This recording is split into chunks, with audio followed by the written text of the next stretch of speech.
Hello everybody, my name is Dave Solberg, the managing editor of the RV Repair Club, and welcome to our live event this evening for the RV Repair Club. It's kind of ironic talking about RVs and camping and so forth when last night we got 12 inches of snow here and 25 to 40 mile an hour winds and everybody's trying to plow out, so it's running RVs right now is not going through everybody's head in this area. We're in northern Iowa, so we got hit pretty hard, and we're not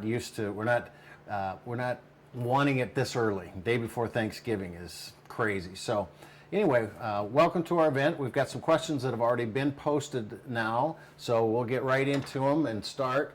We have the first one came in, and these actually came in November 23rd and 24th, so somebody started fairly early. Terry is the first one that says, "Hi Dave, the tow vehicle trailer electric connection is obviously an important function. What would be your recommended maintenance that should be performed on both connections? Connector cap, spray cleaners, protectant, etc. Looking to extend the reliability of that." So most of your travel trailers are going to have either a 4-pin or usually a 7-pin connector, the one that's on the truck that's going to have the male, and the female connector that's on the trailer portion of it. And it's a good idea to just periodically clean those out. You're going to have exposure to moisture, to grit, dust, those type of elements in there, and most people kind of just take them for granted until they look and see that one on the actual truck itself has gotten really rusty. So what most of the trailer manufacturers and the electrical manufacturers, Dexter and Lippert and so forth, they recommend cleaning it out periodically, a couple times a year maybe, with a dielectric grease, and it's more of a spray than a grease, I guess, is what they have. And one of the things that I always like to do is before I bring it out, or as I bring it out in the springtime, just go in and first of all check all the connections. Just take a simple light meter and make sure that the connection's on there. Just clip it to a negative source on the truck, and go in and make sure my turn signals, my running lights, my brake lights, all that stuff is powered, is working, that no fuses have blown on it. Then the next thing is you want to clean off those connections, both on the female side and on the male side. With the truck, what I would recommend is you want to make sure there's no power going to that plug, so you can't short it out.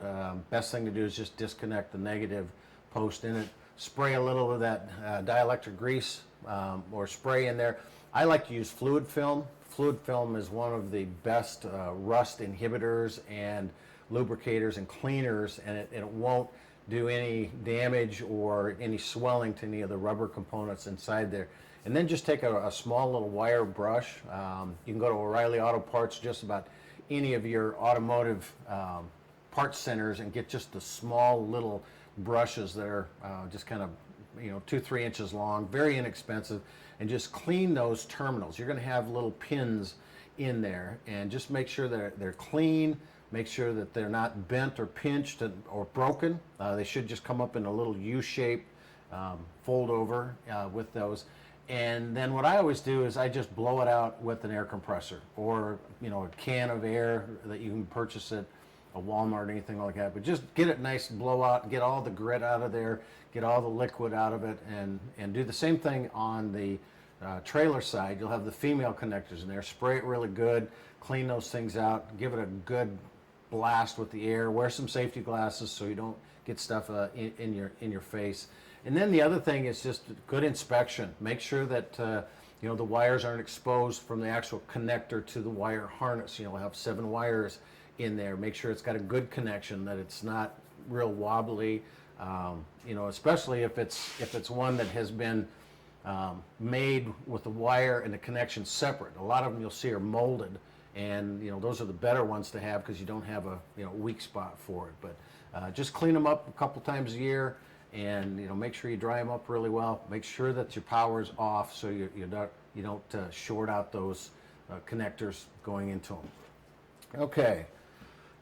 The next thing then is guest 1896, Dave. What products would you recommend pertaining to removing rust on my dingy outside brake system? as well as inside my basement outside cabinets. Thank you. You can use naval jelly on the cabinets. You know, I'm assuming you're talking about the compartments in there. That will kind of clean that up. The best thing that you can use is fluid film. I talked about it a little bit before on this. We've been using fluid film on RVs for quite a few years. We're using it now on, I got a side company. We've got 3 trailers that are out in the road, and we put about 125,000 miles on these trailers, and they go through some pretty extreme conditions, and we hit that fluid film on the wheels, the lug nuts. We've completely eliminated rust from those. Now, I'm not sure what you're talking about on the brake system. I would be a little bit careful. You know, your dingy outside brake system, for removing rust on those, you know, the best thing to do with that is to actually take off the rim, take off the hub, the drum, and clean it and dry it really well. You don't want to spray anything in there because that's going to give you a wet condition, and the brakes aren't going to be effective. So there are some brake cleaning products that are out in the market, but you have to, and they dissipate really well. So that's the thing about fluid film. Doesn't, it kind of leaves a film on there. So if you're looking at doing the pads and inside the hub, that type of stuff, then you're going to have to get a brake cleaner and make sure you dry those up really, really well.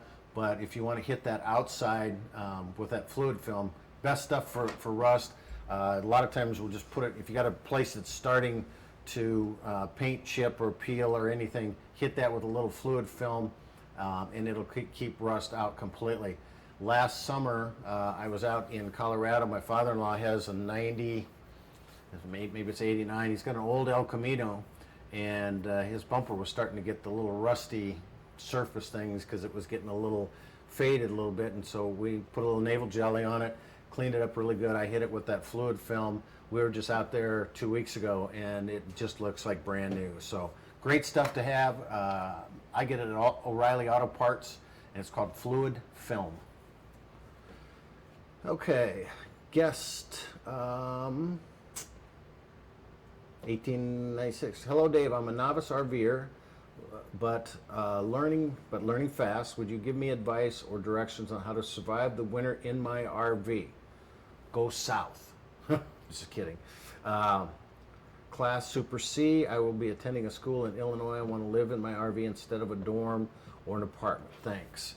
So if you're going to live in the RV, one of the things I would recommend is see if you can find either an RV campground that will let you stay year-round or a mobile home park. We see a lot of people that are going to stay for a long period of time actually get a better price on going into a mobile home park. We here locally have 2 of them that I know of, that we have some workers around this area that are working on the wind farms. We have the wind turbines in here and some other things. Instead of doing the hotels, they'll bring a 5th wheel in, and they'll stay in some pretty harsh weather like today. We've got, I don't know, temperatures are probably about 15 degrees with 40-mile-an-hour winds, so we're down below 0 degrees and 12 inches of snow. And so what you want to do, first of all, you got to protect your water system. There's a good heated water hose, drinking hose, that's called a Pirate. I think it's P-I-R-I-T, and it just has a heat element that's built into the hose, so you can literally hook up from the faucet to your RV without that freezing inline. The second thing you want to do is make sure that you protect all your other water systems. You know, where are your water tanks? Where are your water lines, freshwater lines especially? Are they above floor level? Are they protected? Are they heated? You might have to get a heat pad and put that in. They do make an aftermarket. Sometimes it's an option in a winter package of an RV, and like Super C.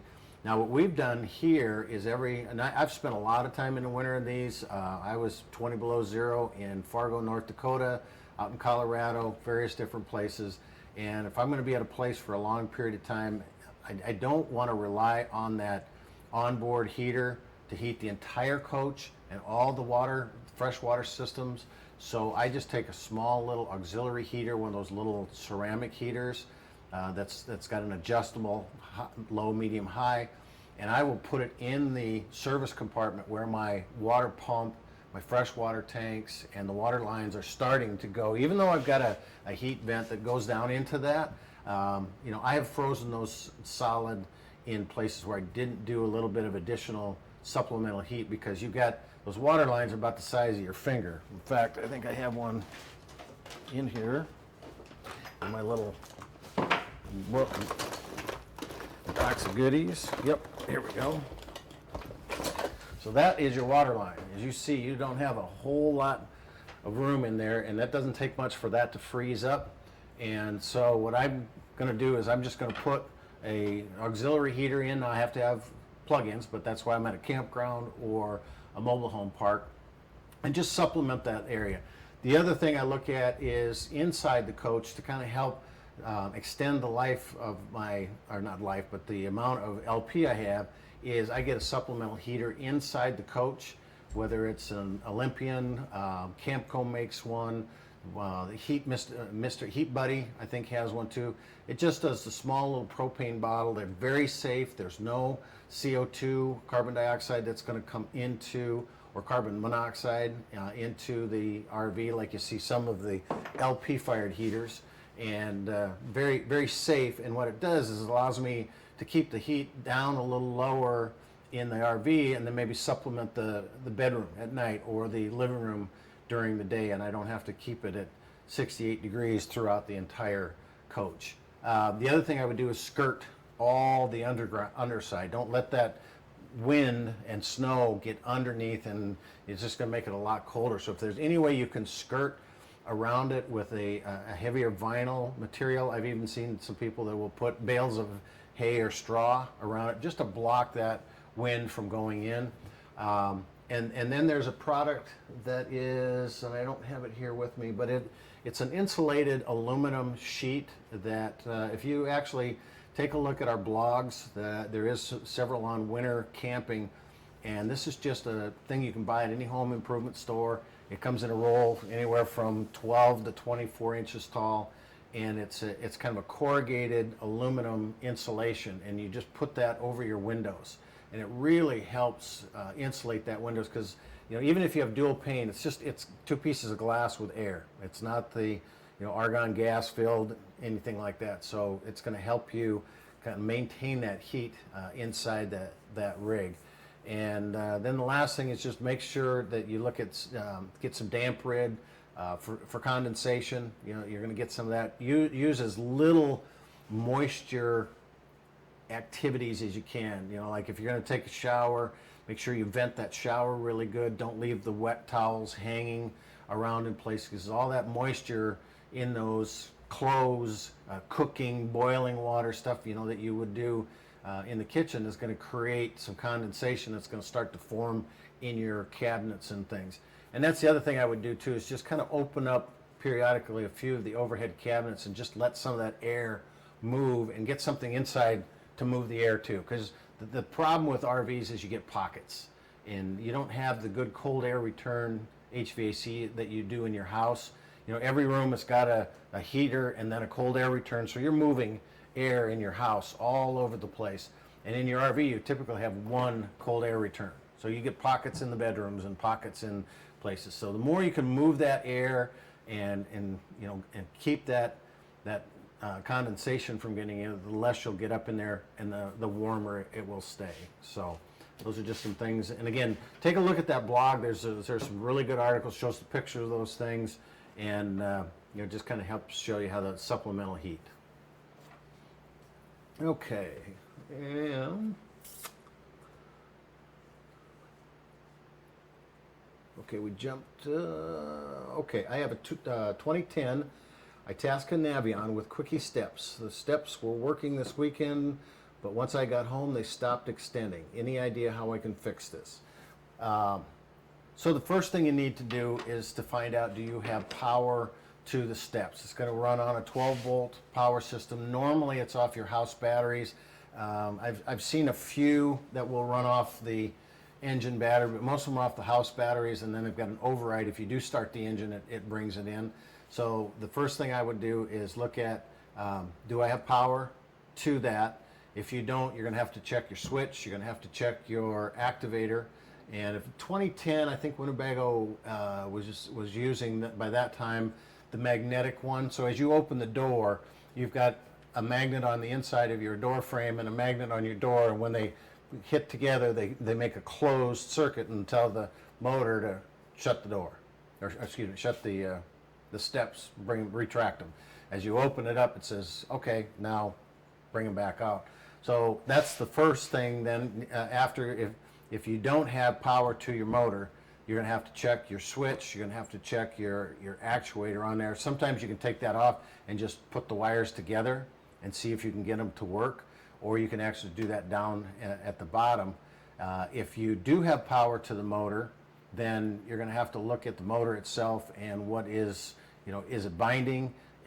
Do I have any of the joints that are starting to, that have rusted up? Can you manually bring it in and out and help it? If that's the case, then your motor is probably getting weak, or you've got some binding in those joints. And if that's the case, then you kind of hear it going and it's groaning a little bit. The other thing, when you do check for power, check to see what power you have. You should have at least 11 volts. I think some you can get down to 10.5, but if you got weak batteries in your rig because of sulfation, then it doesn't give enough power to get that initial jolt when it goes out. So verify power to those places. Switches, you can override those switches by just taking them out and hooking the wires together, and it will send then if they call it a closed circuit, it'll send it to say, hey, open up or retract. So those are the things that I would check. And also check out, we do have a video on the site on those quickie steps. It was on a 92 Itasca Sun Cruiser, but it's going to be very, very similar to the same components. It's got the same switch. That one might have had a plunger style actuator, but it works kind of the same way. I have two keys. Oops. We got some good questions coming in today here. Itasca. The next one is, this might,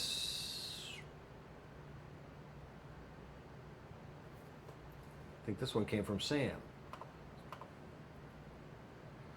It says, this keeps jumping ahead of me. Okay, your friendly host, admin, so this must be Sam, says, this might seem like a silly question, but how do you access the engines of truck-mounted RVs like the Centurion by Concorde?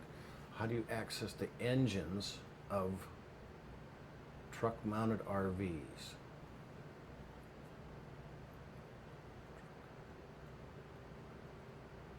Okay, I'm not really sure. I'm going to have to do a little bit of the Centurion. So when it's truck-mounted RVs,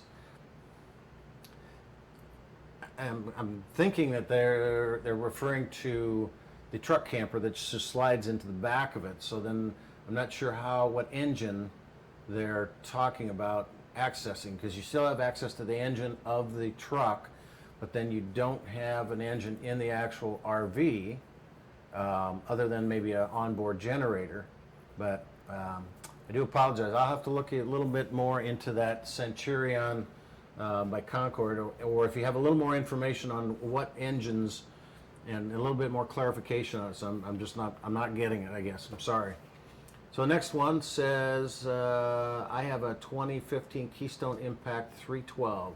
Definitely has cable, pulleys, shutters, jitters, and squeals like crazy on the kitchen side when moving. Any idea why? So if you've got cable slides and pulleys in there, you probably have a BAL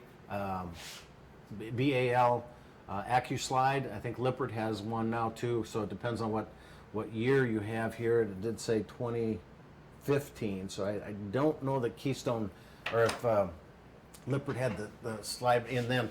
But it all boils down to the pulleys, the slack in the cables. If you get a lot of slack in those, and there is a guide to go in, you should have in your owner's manual. We also have a video on the several videos on the site where we went in and showed what acceptable slack is. So the way that system works is you've got a main motor that's up above the kitchen. You might have two on that. It all depends on how large that kitchen area is.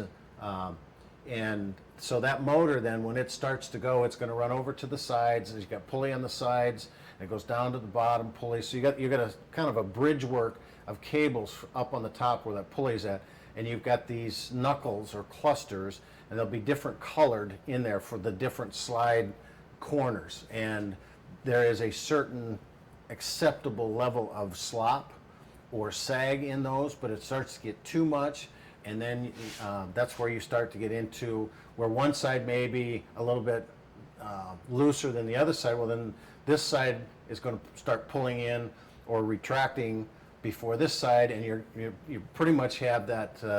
You ever had that drawer in a dresser that was kind of cockeyed that couldn't quite make it in? The other thing I would highly recommend that you do is to level the coach and secure it before you move the slide room in and out. Now, I've heard some manufacturers, and I've even talked with some Gulfstream people that are adamant that they don't want you leveling the coach before you run the slide room out. But to me, that makes no sense at all, because if you're sitting on a slab that's not even, your chassis is going to twist, your sidewall is going to twist, and your box is not going to go in and out. When I was at Winnebago, we spent 4 years testing and designing and redesigning slide room mechanisms and rooms, and we brought them out 14,000 extensions and retractions, and we put them on sine wave roads, test tracks that they had at the facility. And if that sidewall has any kind of twist in it whatsoever, that room is just going to bind up the entire time coming in and out. And the ironic thing is that Gulfstream, the engineer that I talked to, is the same guy that was arguing for years with Powerglide, who made their slide rooms. And Powerglide is the people that make the actual mechanism. They said, we've argued with him for years. He's got it in his head that some geometry of being at a parked, I can't remember what they called it, but anyway, and they said, that is not what we recommend. Everybody has their own opinions, I guess, and stuff, but I just know, I can't believe that if you have a twisted sidewall, that room will run in and out. Try that first, see if that makes any difference, but I would say check the slack in those, lubricate the pulleys. It's very possible that you have a pulley that's gotten crooked, that's gotten bent out of shape, so you just need to go in and inspect each one of those 4 corner components and those cables running across the top, and just see what's crackling, what's popping, where you're getting this at, because it should not be doing that.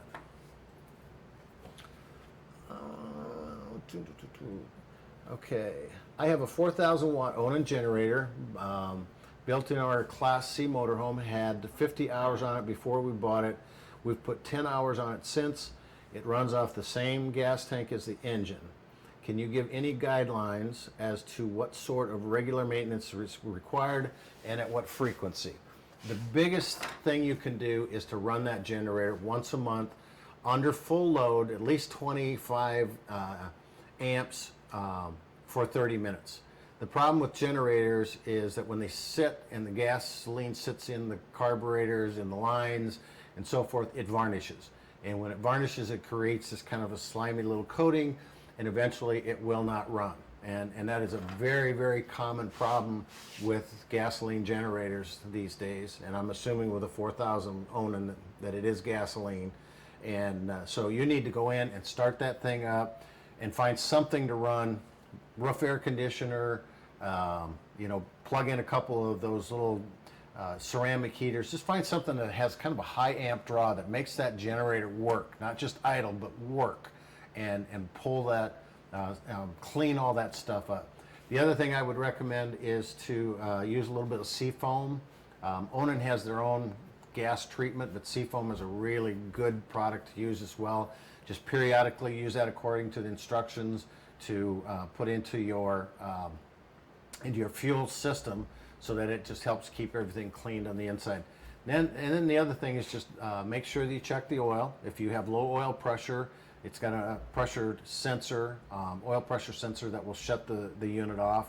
Clean the air filter. A lot of people don't look at the maintenance as required. Change oil, clean the air filter, spark plugs. They have a set maintenance per hour.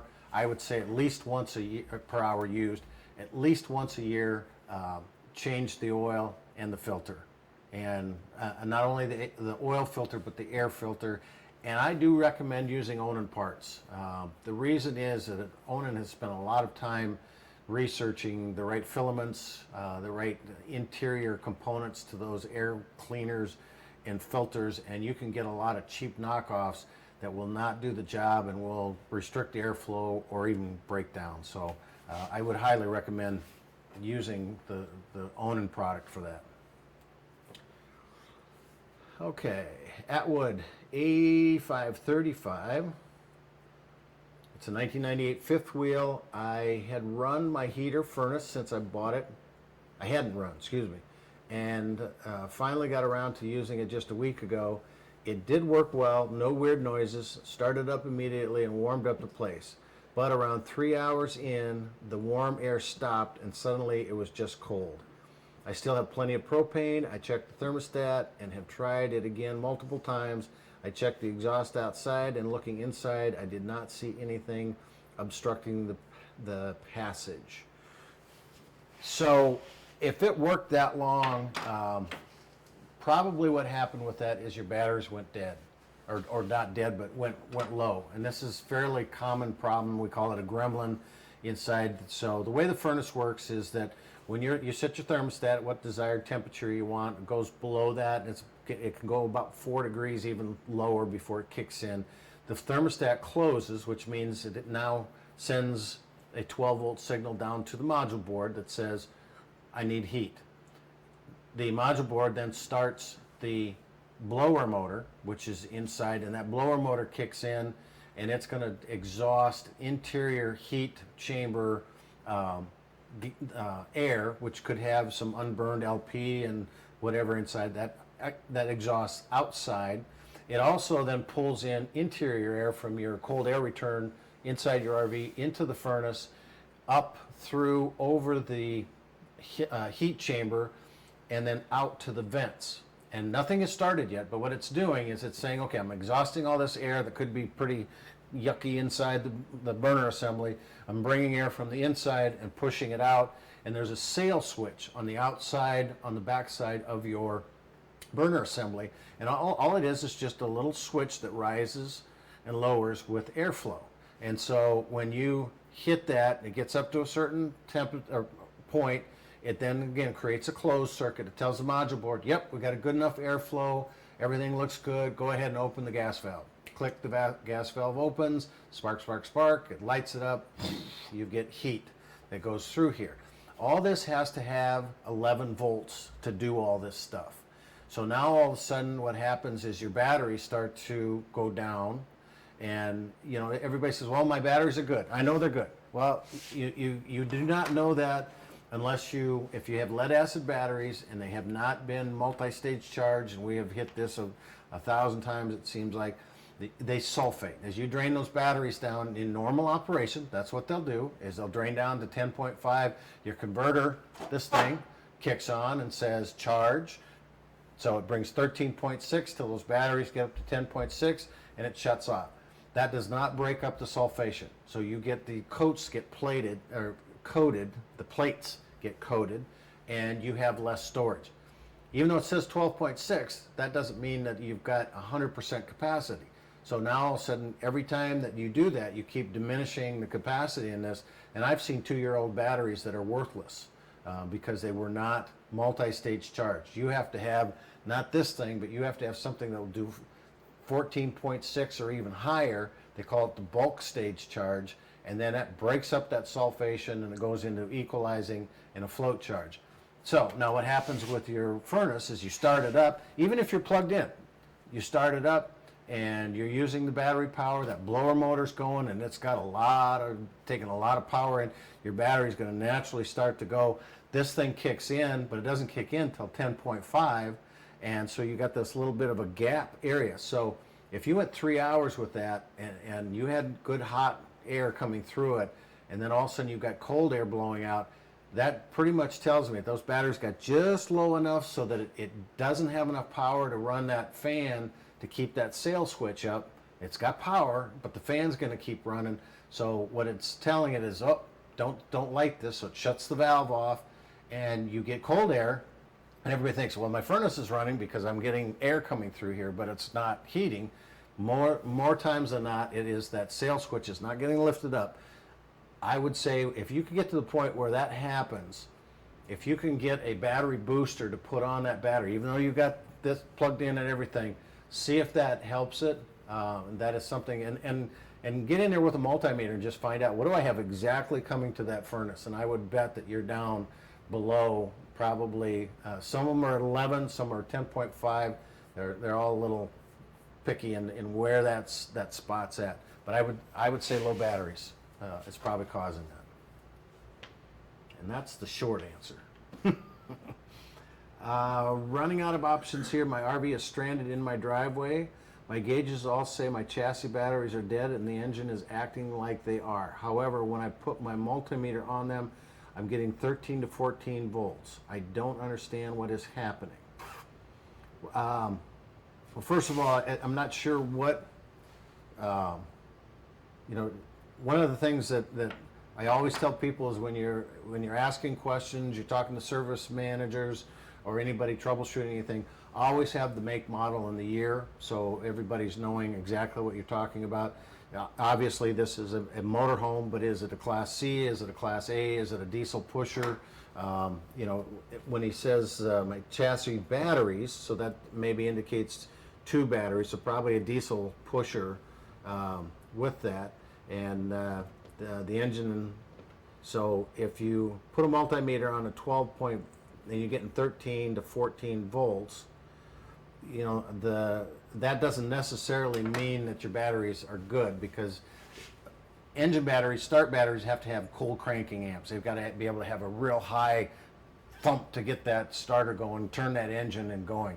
The first thing I would check is make sure what batteries do you have in there that are your chassis batteries. I have seen where people have gone out and they'll buy 6 marine/RV batteries, because now your house batteries need to be deep cycle batteries, and those are designed to be drained and raised, drained and charged, drained and charged. Your engine batteries are cold cranking batteries. They're designed to be charged fully up at the top. Some people will go out and they got 4 house batteries and 2 engine batteries. They buy 6 of the same kind, and those house batteries are not going to start that engine because they don't have the cold cranking amps. The next thing you have to look at too is, you can have a 12 to 14, but if that's weak, if that's sulfated, you don't have the cold cranking amps to get to it. The next thing you got to check is, what am I getting at my actual starter to start that up? If everything's showing dead on there, and you're getting, that 13 to 14 could just be a top off charge as well. I would say once you start, the next thing to do then is put your multimeter on your batteries, turn your starter on. Now where does your battery go? And your volts. That's going to tell you that what does it have. So, the best thing you can do is get a jumper on there and see if that will help to jump it. Then you know it's your batteries. Otherwise, you're going to have to start looking at the gremlin and the start module and a variety of other places. But that's something that's hard to do without being there and putting diagnostics on it. I can't seem to find a straight answer on if it's okay to use a standard charge controller with a Life P04 battery with a BMS, looking at a Renogy battery. Some discussions say it will never charge the battery completely, but others say it will. Anyone have any experience? Standard charge controller. So I'm not familiar with the Life P04 battery. And if you're talking about it, when you say a standard charge controller, I'm not sure if you're talking about one of these, that just comes with your distribution center, and it's just a control. They call it a converter. And I'm not sure what the Life P04 battery is. Now the BMS is a battery, BMS, usually it's a BIS, battery isolation system, a Renogy battery. And if that's a lithium ion, then you cannot use a standard charge controller with that. And it's kind of looking like that is. But one of the things I would recommend is if you can post this question on to our Facebook page or one of the social media pages, give me and our other technicians that are out helping to answer some of these questions a chance to do a little bit more research on it. I will do it myself here tonight. You know, one of the things I've learned, I've been in this business since 1983, and it seems like every day I come across something I go, wow, okay. There's so much stuff out there, and as you try to keep up with everything that is coming into the market, it's awfully hard to keep up with that stuff. So I appreciate the question, and we will dig into it. But if you could post it again on the Facebook page or one of the social medias, and we'll dig into it and find out. But like I say, if it's a lithium ion, I do not believe that your standard charge controller is going to be able to handle that. I think you're going to have to get something. Progressive Dynamics has some great products out there, and I'm seeing some others coming into the market, but they're one of kind of the top ones up there. So we'll do a little bit more research. Appreciate the question. Next one says, I just purchased a 1972 Shasta 1400. There's been a couple of changes since that unit was made. Just a few. No, just kidding. I love the trailer so far, but I have just one issue, ground clearance. I've already scraped the ground going in and out of my driveway. Does anyone have advice on how to lift the trailer 2 to 4 inches? I know there are methods like flipping the axle. I wouldn't recommend flipping the axle. I know there are some spacers that you can get. One of the things you might want to look at is new axles. Dexter has a variety of different axle configurations, as you know, because if it's the standard axle that's been on there forever, there are so many. There's so much increase in technology in those axles with the I can't remember what they call them, but they're basically rubber bushings on the inside. Lippert has several out there that are available as well, and they're not that expensive. I run a side business where we have 3 trailers that we run across the country, and we put about 125,000 miles on them. And originally, the trailers we had before, the ones we have now are new, and we don't have much axle problem, but we had some axle issues, and I was able to go out, and we have a local company here, and we were able to buy a 4,000-pound Dexter axle, and I think I paid $425. Now, granted, that's not something you would walk into a dealership and get that kind of price with, but if you're looking at doing some of your own stuff, I would suggest do a little bit of research on the new axles and what kind of clearance that you can get out of those, because I know that when we went up to that, we went with a higher tire size. We didn't have any problems with the wheel wells, the hubs in that thing, and we were able to increase the capacity of that. We didn't really need ground clearance, but I did notice that they were a little bit higher with it. So again, there are some shims and things you can do. I am not familiar enough with that 72 setup on those axles to recommend what you could get, but I would say check with Lippert or Dexter. Both of those are probably they're very well accredited axle companies. I have an Extra Reese 16,000 Pro Series. I switched when I got a new truck with the puck system. I've listed it on the local classified, but no takers. It's too good to toss, but it's taking up space. Do you know of any alternative place that I could list or sell this? And you said you put it on the local classified. I would recommend eBay or Craigslist. Craigslist is a really good one. I did sell a couple of tow bars that I had on Blue Ox, actually tow bars that I had from local people. We were doing the videos, and one guy upgraded to another one. I put them on eBay, and one was a tow bar with a motorhome to a towed car, and I actually shipped that one, probably about $45, $50 in shipping, but he got way more than anybody around here would have offered him. Craigslist is a good one because it goes kind of regionalized, and you can get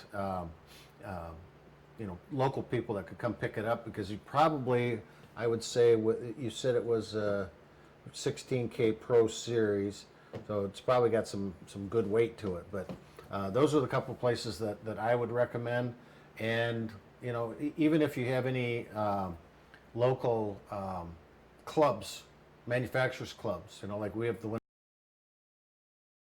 area and actually all over the country. But you know, sometimes you've got some regionalized people that might be able to find somebody that's interested in that. Where is it? There we go. Okay, I am new to this research, so please forgive any misuse of terminology. My husband and I are considering spending the next few summers traveling the USA, and I'm leaning towards a camper trailer that we can tow. However, we have a dog, and I'm worried about how hot a camper might get while we're on a day trip. Would we only be able to camp in places we can plug in an AC? If the AC went out, would my dog be safe? We do a lot of, we did a lot of videos on traveling with pets. Just finished up a class which hasn't been posted yet. I'm still in the process of editing. Where you're at, the temperature, the humidity, you know, all that stuff, if you're okay to be in without an air conditioner. But again, you know, if you are staying on taking a day trip and you are keeping a pet in the RV and you are not plugged into a 100, you will not be able to run the roof air conditioner. So you're going to have to look at other alternatives. Now, one of them that's you know, a good alternative is to use the roof vents. There are makes a roof vent that is heat sensitive as well as rain, so you can have that thing open all the time and run those. They're going to run off some way of recharging those batteries in that. And that's where I would recommend a solar panel to help supplement that while you're outside. You know, one of the things that we've done some videos on solar panels as well, roof mounted versus portable. And you know, the thing about a roof mounted air conditioner is everybody likes, but here's the thing: if I go into a campground and I'm going to try and keep that cool and I'm dry camping, I have to have that unit parked out in the sun to get that charging system from that roof mounted solar panel. And if I do that out in the sun, I'm going to raise the interior temperature of that vehicle 20, 30 degrees, maybe even more. So if I put that unit in the shade where it's going to stay nice and cool, I don't get. So that's why a portable solar panel system is really beneficial, where I can be in the shade, lower that temperature 20, 30 degrees, put the solar panels out into the sun area to get that charging. Then I can run my roof air conditioners all I want. I don't have to worry about the batteries going low and going out. You know, again, it really depends on where you're going, the temperature. You know, I would also recommend a travel trailer that's got good insulation. That stuff's going to help keep it cooler inside that vehicle and keep that temperature down. So you can do it. I see people dry camping, boondocking all over the country with pets. It's just going to need a little bit of precaution. Another option is maybe a portable generator. Then you can run your roof air conditioner, but I would still have a backup system. I'd still have the vents going, be able to get that air circulating inside. So you should be able to do it. Just be careful about that temperature.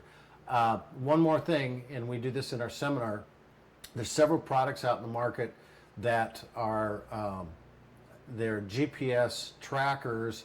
So not only if your pet is gone, gets startled, but it also tells you what the temperature is. So that's something you might want to look into, that when you're doing a day trip, can I just periodically check and see what the temperature is? The other thing you might be able to do then is to, you know, are you going to be camping in an area where you're boondocking, but you do have some neighbors? You do have somebody you could rely on to say, hey, you know, can I have your phone number? If this happens, you know, I see this happening, I can give you a call. So use your neighbors.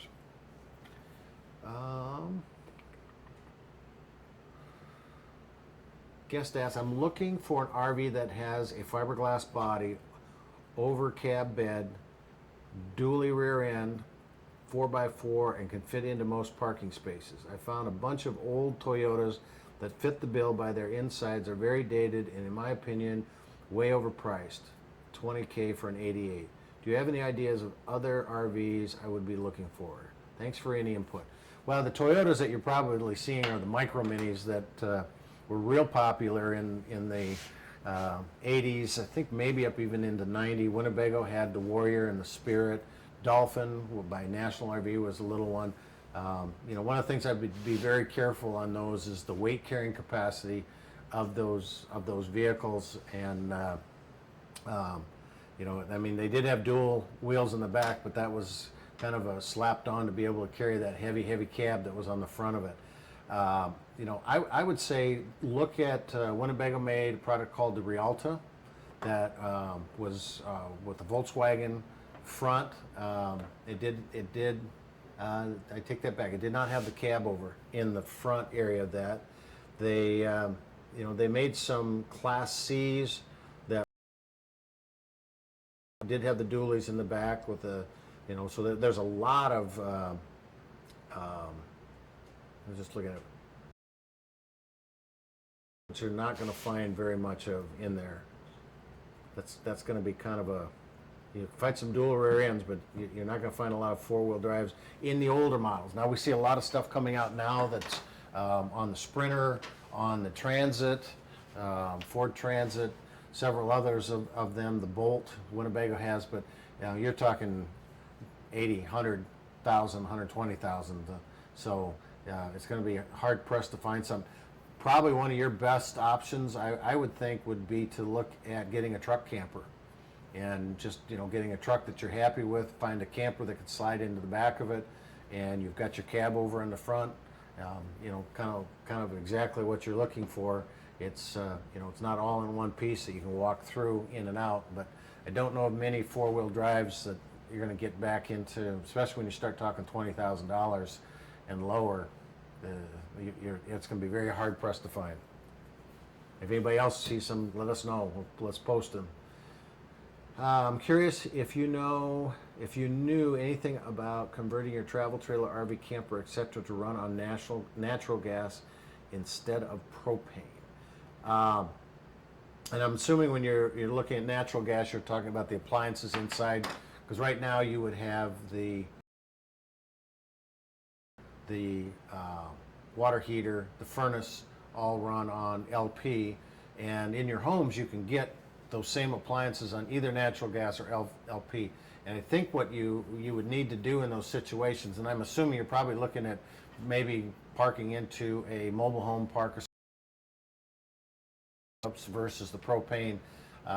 We did have somebody beforehand, I guess. I'm glad you brought this up, is if you do go into a mobile home park and you're going to stay in the wintertime, you're going to want to get a larger, either a 40 or 80 pound LP tank.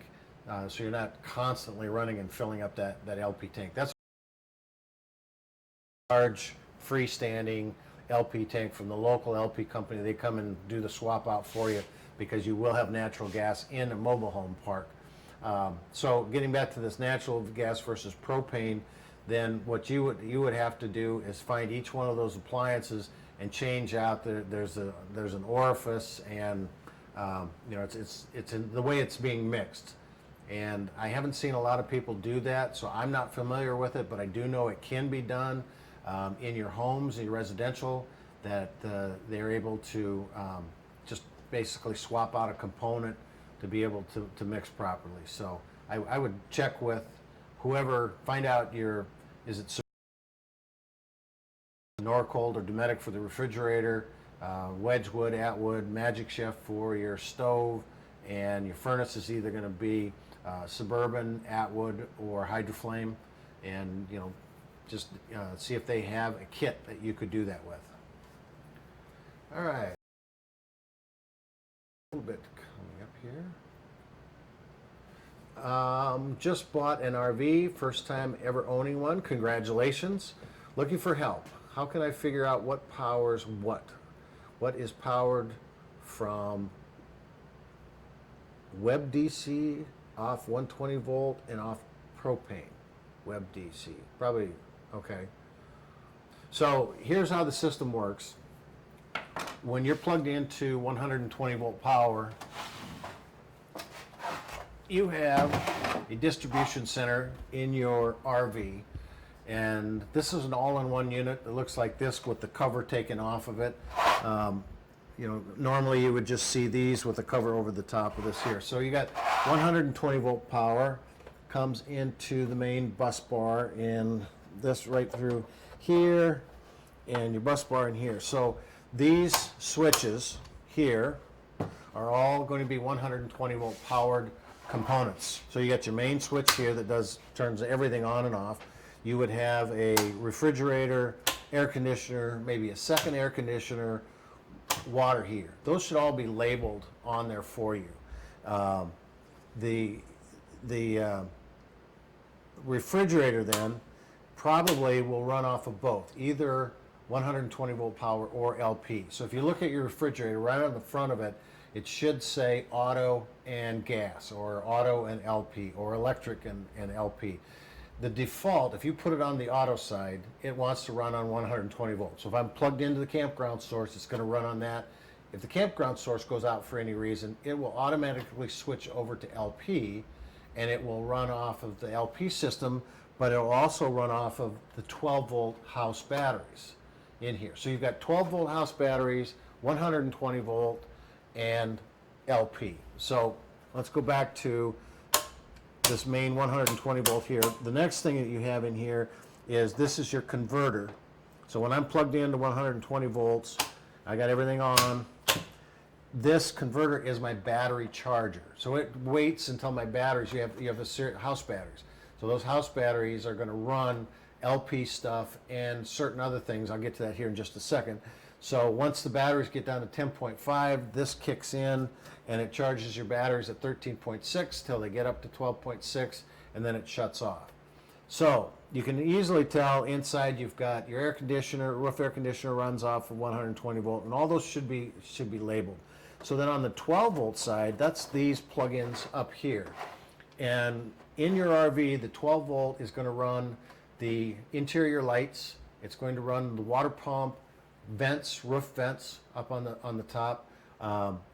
Any LP appliance you have running on an LP system, your refrigerator, your water heater on the LP side, the stove, the furnace, the oven, all that is running on LP and the 12 volt 12 volts here. Now the only other thing you might get, all your outlets inside as well are going to be 120 volt. The only difference that you might have is if you have an inverter, then it's going to take 12 volt power and turn it to 120. So that's more for dry camping.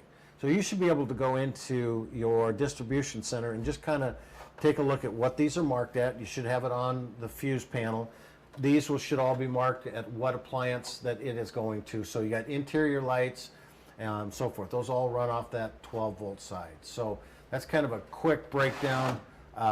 We do have some articles on the website that'll kind of go into that more, but I think if you just took some time looking at that distribution center in there, you can kind of get a feel for, okay, here's what, again, any of your appliances that start a flame, the stove, stovetop, oven, the furnace, the water heater, anything that, refrigerator, anything that starts a flame, runs off LP, will also run off the 12 volt house batteries. So hopefully that helps, and it's probably pretty fast.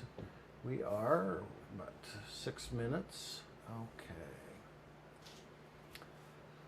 Do you have any advice for keeping the bedroom of a fifth wheel cool? This isn't useful right now with winter looming, but it was a problem this past summer. The bedroom was always the warmest area, and I'd like it to be as cool as the living room. There's some things you can do. Typically what I see happening with the bedroom area of those is that, you know, you've got a lot more, you've got blankets, you've got carpeting inside your closets, a lot of times carpeting up in the top there where You may have linoleum in your living room. All that stuff insulates and traps heat and keeps that heat in there.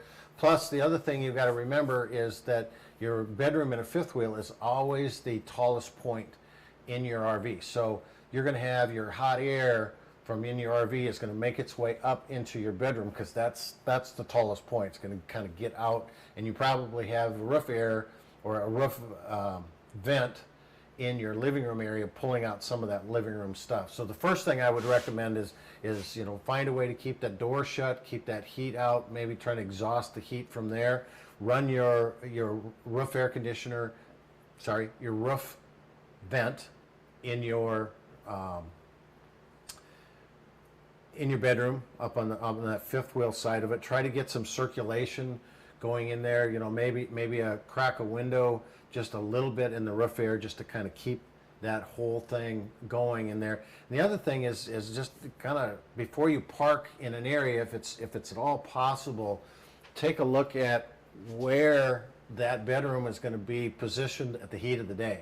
That's what a lot of people don't realize. They come in and they park it in this spot right here because they want the door to be right next to the picnic table on this side of it here. And when that heat of the day gets over to the outside and all of a sudden it opens up and hits that front fiberglass cap, it's going to get hot. So I would say you can use some insulation in the windows. Put a little bit of the if you don't mind the silver insulation, but we talked about beforehand, the roll stock that goes in there. Something that I have seen some people do is get up and check on the roof too, and just see what type of roof material you have on the top of it. There is a product that Dicor makes that is a roll-on white insulator, and it's designed more to help protect the roof, seal up leaks and stuff. But it does help insulate that top and keep it from getting really hot, especially if you have aluminum roof material up there. That's going to get really hot.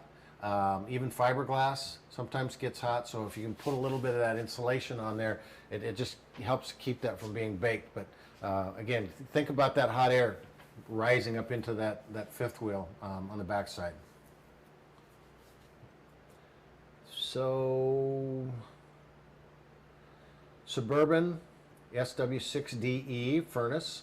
So I've been running the heater with both the switch outside on and the switch inside on. I assume that's running a combination of gas and electric, gas being the switch inside and electric the switch outside.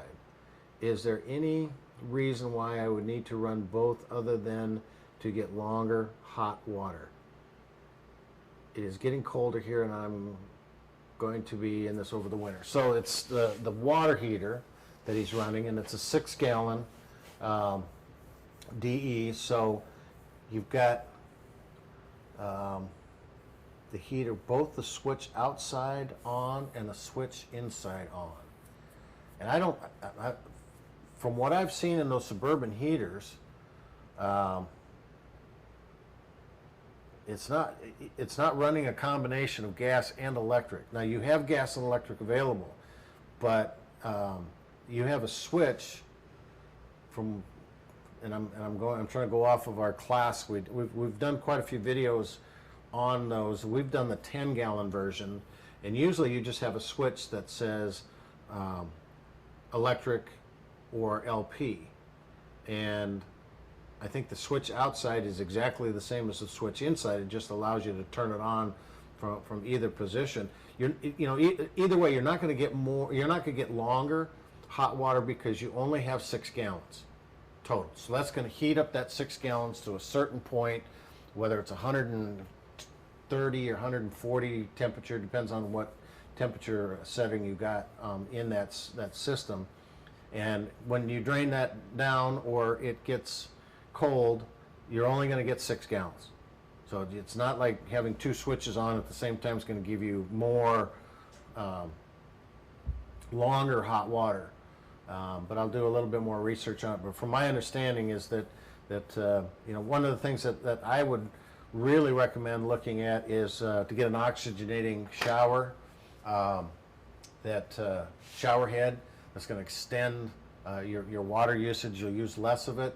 Maybe look at getting a thermostat that's just a little bit higher setting so the water's hotter to start with, and no matter whether you're using electric or LP, and that way you're going to use less hot water. You're going to mix a little more cold with it. Where is your water heater that, I'm getting the high sign here, where is your water heater located? What kind of cold air is coming towards that? Is there a way you can insulate that a little better? Or what I've seen some people do is they'll literally open the cabinet that the water heater is in from the front. They put a little door in there, so they expose that water heater to the heat from inside the coach rather than shoved underneath the closet where most of them are at. And then you've got the outside exposed. That whole cavity where that's at gets really, really cold. So sometimes you can kind of supplement that with it. But I don't think having both the switches on is going to extend that longer. So anyway, we hit 8 o'clock, 8:01 actually. My computer worked this time. If anybody was here last month, the gremlins were inside this thing and it was doing some kind of funky stuff. So I didn't have to rely on Angie to give me the questions and then have to try to figure out what she called something. We have fun with that sometimes too. Somebody made a comment, sorry if I butcher this, but Angie's the best at her. She's really good, so it's right there. But anyway, I appreciate everybody coming out. If anybody has any warm weather they can send up to the northern Iowa area, we would sure appreciate it. I'm going to take some of these winterizing tips and use them tonight at home, actually. Everybody have a great Thanksgiving. I appreciate your coming out the night before a holiday. Enjoy it with your family, your friends, whoever you're celebrating with, or if you're just if you're not, have a great time. Be safe out there and enjoy your RVing. So thank you for coming. We'll see you next month. I should have like little Jeopardy music. And then I would put away my stuff. So I could do that. I could put away my stuff. Then you're supposed to touch this and go, ow! No.